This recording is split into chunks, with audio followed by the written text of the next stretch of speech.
देहरादून में राष्ट्रीय एकता दिवस के अवसर पर एकता दौड़ का किया गया है आयोजन, जिसमें प्रतिभाग कर सीएम पुष्कर सिंह धामी ने open run for unity marathon को हरी झंडी दिखाई और खुद भी दौड़ में प्रतिभाग किया। इस मौके पर सीएम धामी ने कहा है कि सरदार वल्लभ भाई पटेल का इस देश की एकता और अखंडता में देश को एक सूत्र में बांधने में बहुत बड़ा योगदान रहा है। सरदार वल्लभ भाई पटेल का योगदान हमारे लिए प्रेरणादायक है। हर जगह एकता दिवस के रूप में ये दौड़ हो रही है।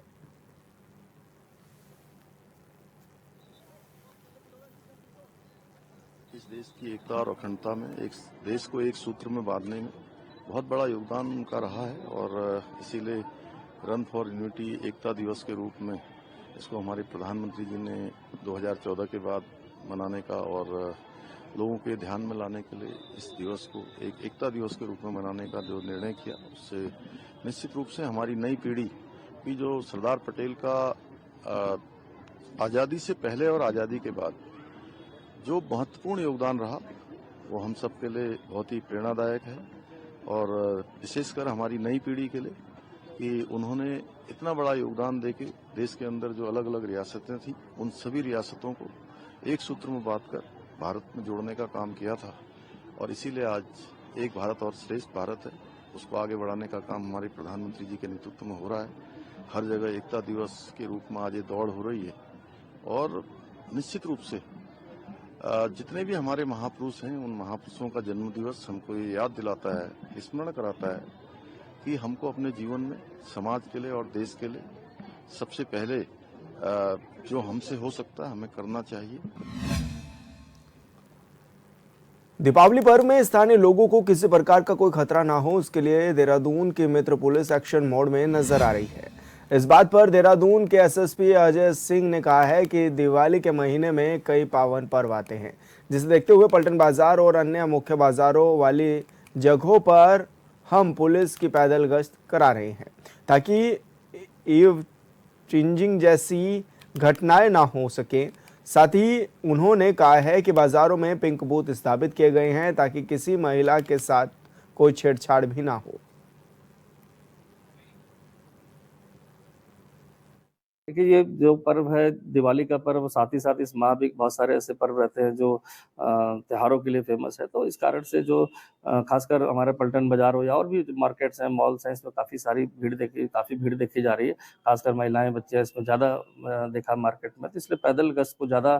प्रोत्साहित किया जा रहा है कि वाहनों के अलावा पैदल गश्त करें, जिससे कि बाजारों में घूम सकें और ऐसे अवांछनीय तत्व कोई घटना ना कर सकें। ईव टीजिंग की घटनाएं पूर्व में कुछ आई थी, इसको देखते हुए पिंक बूथ भी स्थापित कर दिया गया है कि जो भी शिकायत अगर किसी महिला की या किसी अन्य की इस तरह की होती है, मार्केट में आते हैं, तो उसको तत्काल अटेंड कर लिया जाए। और संवाददाता हिमांशु गौड़ हमारे साथ लाइव जुड़ गए हैं। हिमांशु, किस तरह की तैयारियां हैं पुलिस प्रशासन की दिवाली को लेकर? जी बिल्कुल विशाल, क्योंकि दीपावली का पर्व अब आ गया है और ऐसे में क्योंकि दीपावली में तमाम त्यौहार जो हैं वो आते हैं, पंचदिवसीय दीप महोत्सव ये होता है और ऐसे में सुरक्षा व्यवस्था एक बड़ी चुनौती बन जाती है क्योंकि लोग बड़ी संख्या में मार्केट की तरफ रुख करते हैं, चाहे पलटन बाजार हो, इंदिरा मार्केट हो, तिब्बती मार्केट हो, बड़ी संख्या में लोग जो है मार्केट की तरफ रुख करते हैं, चाहे शोरूम हो या मॉल की तरफ रुख करते हैं और ऐसे में सुरक्षा व्यवस्था एक बड़ी चुनौती बन जाती है, जिसको लेकर एसएसपी देहरादून अजय सिंह जो है अब एक्शन मोड में है। पलटन बाजार में लगातार पैदल गश्त कराई जा रही है। महिलाओं की सुरक्षा के लिए पिंक बूथ सरकार ने स्थापित किया है, जिसमें कि महिला सुरक्षा और महिला कांस्टेबल की ही नियुक्ति की गई है। महिलाओं के साथ किसी भी प्रकार की अभद्रता ना हो, किसी भी प्रकार का दुराचार महिलाओं के साथ ना हो, उसको लेकर यहाँ पर पुलिस प्रशासन अलर्ट मोड पर है। इसी के साथ ही दुकानों में चोरी या अप्रिय किसी भी प्रकार की अप्रिय घटना ना हो, उसके लिए तैनाती की गई है। फायर की टीम अलर्ट मोड पर है कि किसी भी प्रकार की आगजनी ना हो, इसके लिए तमाम सुरक्षा व्यवस्था हो। इसी के साथ ही ट्रैफिक का जो है रूट निर्धारित करना हो, ट्रैफिक व्यवस्था को दुरुस्त करना हो, तमाम पहलों पर नजर रखी गई है और लगातार समीक्षा बैठकों के दौर के बाद लगातार निर्णय राजधानी देहरादून के लिए लिए जा रहे हैं जो कि बेहतर अब ग्राउंड जीरो पर दिख रहे हैं। हिमांशु, क्या माने, क्योंकि दीपावली का भी समय है, ऐसे में घरों से बाहर निकलते हैं लोग, बाजारों में पहुंचते हैं और बाजारों में ये भी देखा जाता है कि कई बार इस तरह की सिचुएशन हो जाती है धक्का मुक्की की या फिर बड़ी संख्या में जब लोग पहुंचते हैं, तो ऐसे में क्या पुलिस की ड्यूटीज भी लगाई गई हैं बाजारों में भी? जी जी बिल्कुल विशाल, लगातार पैदल गश्त पुलिस कर रही है और इसी के साथ ही कांस्टेबलों की ड्यूटी हो,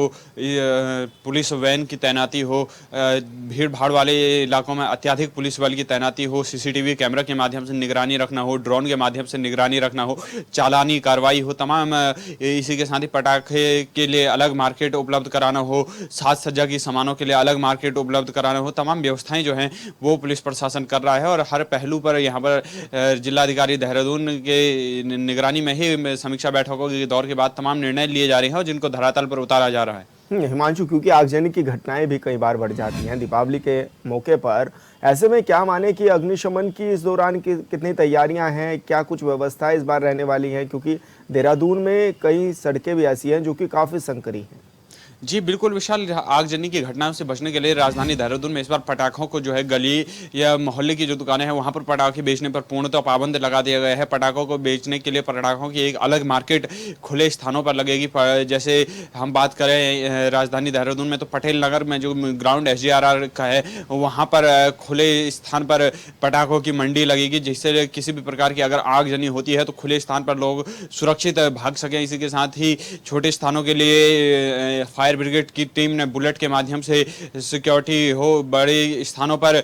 गाड़ी दमकल की जो गाड़ियां हैं वो तैनात करना हो, फायर फाइटर्स का अलर्ट मोड पर रहना हो, किसी भी प्रकार की अप्रिय घटना चाहे गली मोहल्ले हो या बड़े स्थान पर हो, शोरूम हो या पटाखों की फैक्ट्री आदि पे किसी भी प्रकार की आगजनी ना हो, उसके लिए फायर की टीम लगातार अलर्ट मोड पर है। लगातार परीक्षण का कार्य इससे पूर्व चला गया था और मशीनों को दुरुस्त विगत सप्ताह में किया गया है और लगातार फायर ब्रिगेड की जो टीम है वो अलर्ट मोड पर है। अच्छा हिमांशु, क्योंकि सड़कों पर भी काफ़ी भीड़ भाड़ बढ़ जाती है ऐसे में, क्योंकि दीपावली का समय है और घरों से बाहर बड़ी संख्या में लोग निकलते हैं, क्या माने किस तरह का प्लान रहने वाला है? क्योंकि ट्रैफिक को देखे अगर राजधानी देहरादून में तो काफ़ी जो भीड़ भाड़ है वो देखने को मिलती है, यातायात पर कंट्रोल नहीं दिखाई देता पुलिस अधिकारियों का, तो क्या माने क्या इसको लेकर भी कोई रूट बनाया गया है? जी बिल्कुल विशाल, इसको लेकर जब एसपी ट्रैफिक से हमने बात की तो उनका स्पष्ट रूप से कहना है कि ट्रैफिक की व्यवस्था को लेकर 5 TI ट्रैफिक इंस्पेक्टर यहां पर नियुक्त किए गए हैं, जो 5 जोन में राजधानी देहरादून को इस समय बांटा गया है। उन 5 इंस्पेक्टरों के अंडर सारी ट्रैफिक व्यवस्था का नियंत्रण होगा। इसी के साथ ही ड्रोन के माध्यम से चालानी कार्रवाई होगी, जो वाहन नो पार्किंग जोन में लगते हैं उनके ड्रोन के माध्यम से चालानी कार्रवाई हो, CCTV के माध्यम से चालानी कार्रवाई की जाएगी। इसी के साथ ही राजधानी देहरादून में अब आज जो है देहरादून ट्रैफिक पुलिस एक पुख्ता ट्रैफिक प्लान आगामी 1 हफ्ते के लिए निकालने जाएगी और वो ट्रैफिक प्लान आज शाम तक संभवतः मुहैया करा दिया जाएगा। कौन से रूट पर किस प्रकार से गाड़ियों का डिवाइडेशन होना है वो ट्रैफिक प्लान आज शाम को सरकार उपलब्ध करा देगी और देखना होगा उस ट्रैफिक प्लान को लागू करने के बाद किस प्रकार से लोगों को जाम से दो चार नहीं होना पड़ेगा और क्या कुछ व्यवस्थाएं ट्रैफिक को बेहतर करने में सरकार की रहती है। बिल्कुल हिमांशु, बहुत बहुत शुक्रिया आपका तमाम जानकारी साझा करने के लिए। उत्तराखंड शासन की ओर से परिवहन निगम के लिए खरीदी गई 130 BS6 बसों में से 2 नई बसें सोमवार देर शाम को लोहाघाट बस स्टेशन पहुंची। ये बसें GPS सिस्टम और CCTV कैमरे से लैस हैं। लोहाघाट बस स्टेशन पहुंचने पर रोडवेज कर्मियों ने बसों का भी स्वागत किया। बसों को लोहाघाट लेकर पहुंचे चालक नरेंद्र सिंह धोनी और गोपाल गिरी ने बताया है कि नई बसें काफ़ी आरामदायक हैं। वाहन चालक के लिए काफ़ी सुविधा दी गई है। मोबाइल चार्जिंग के साथ ही GPS और CCTV कैमरे भी बस में लगाए गए हैं।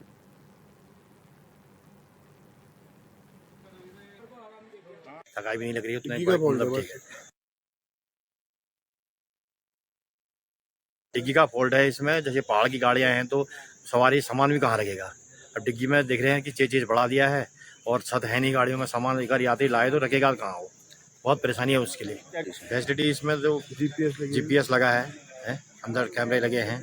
ये चीजें हैं। चालक के लिए भी ठीक है, आरामदायक है, कोई थकाई नहीं, आरामदायक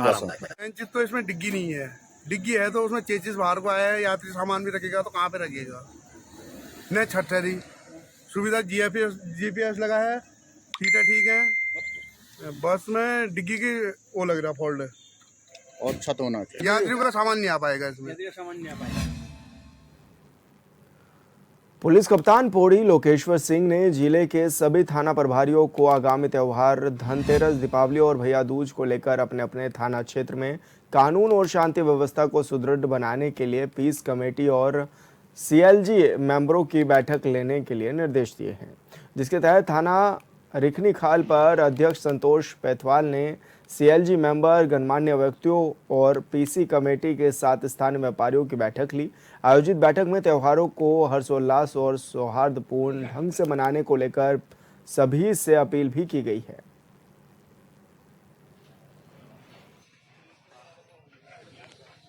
बाहर से भी बहुत से लोग अपने घरों में आते हैं, गांव में आते हैं और ट्रैफिक भी बढ़ता है और कस्बों में भीड़ भाड़ भी काफ़ी ज़्यादा मात्रा में बढ़ती है। इसलिए हम लोग ऐसी त्योहारी सीज़न में एक तो हमारी ट्रैफिक की डेवलपमेंट होती है उसको बढ़ा देते हैं और जो भी लोग बाहर से आ रहे हैं उनकी चेकिंग ज़्यादा बढ़ा देते हैं, क्योंकि ऐसे सीज़न में घटनाएं होने की भी जो प्रोबेबिलिटी है वो बढ़ जाती है। और इस वर्ष भी हम लोग हर वर्ष की भांति जो है सभी पॉइंट्स पर, हमारे जिले के एंट्री एग्जिट पॉइंट्स पर, हमारे जो भीड़ भाड़ वाले कस्बे हैं मार्केट एरिया में, वहाँ पे हमारी तैनाती और बढ़ाएंगे।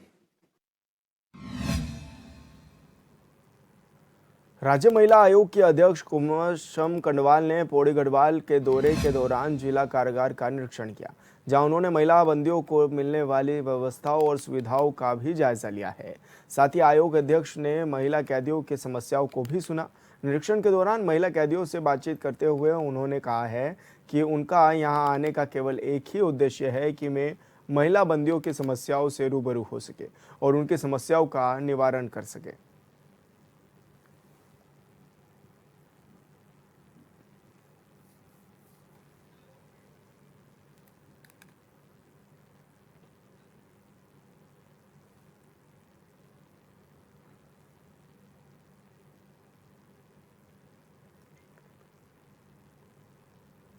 महिला कैदियों की समस्याएं सुनने के लिए आज पहुंची थी महिला आयोग के अध्यक्ष, और ऐसे में निरीक्षण कर व्यवस्थाओं का भी जायजा लिया गया है।